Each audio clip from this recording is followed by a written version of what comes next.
it seemed like every time that I called Lex, it was like I'd hear almost a groan through the phone, and I had my 5-year-old has a birthday party this week. It was always something that was not convenient for him. The other end of the spectrum was Randy Savage. I mean, I didn't even get I would call Randy, and the Macho Man would say, "Well, what do you got? Where do you need me to go?" Knowing that I didn't send him just to send him somewhere. They were all important, and they were different sponsors and different things that to have Randy was a big deal.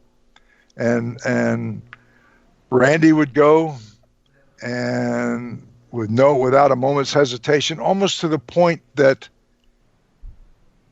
someone in that position of having to make calls to guys and ask them to give up a day off to go somewhere, you'd almost like be motivated to call a Randy Savage, because Randy always said, "Where do you need me to go?" And and you get me a nice hotel and whatever, and the car to pick him up, and I sound like I'm picking on Lex, but some guys that would like, "Oh man, again," but in fairness to Randy, though, to call somebody else who didn't have the same enthusiasm that Randy did, it would have been unfair of me to say, "Okay, I'm just going to call Randy because Randy just wants the information, and he's going to go, and I don't have to hear any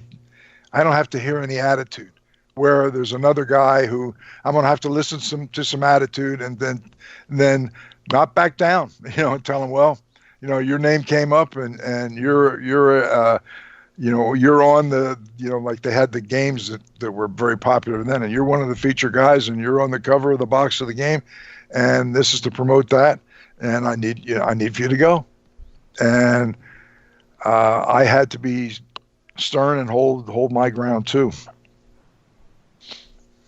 I love that. Macho Man, you think, such a big star, this absolute legend. You figured he might be like, "Yeah, I don't know about that." You figure he wouldn't be as easy to work with as he really was. Kind of surprising. He was a huge star, probably one of the biggest stars ever in our profession.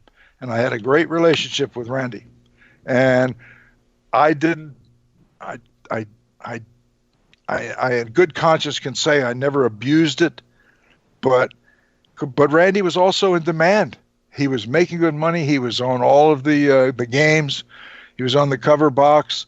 If they released a DVD back then, like if they had, the different things, whether it was WrestleMania or what, it was a big deal. VHS tapes and stuff. The VHS tape was a big market back then, and so the guys who were being featured to actually promote it during the release time, it put some pressure on the guys, but they were also the guys that were being rewarded financially for it too.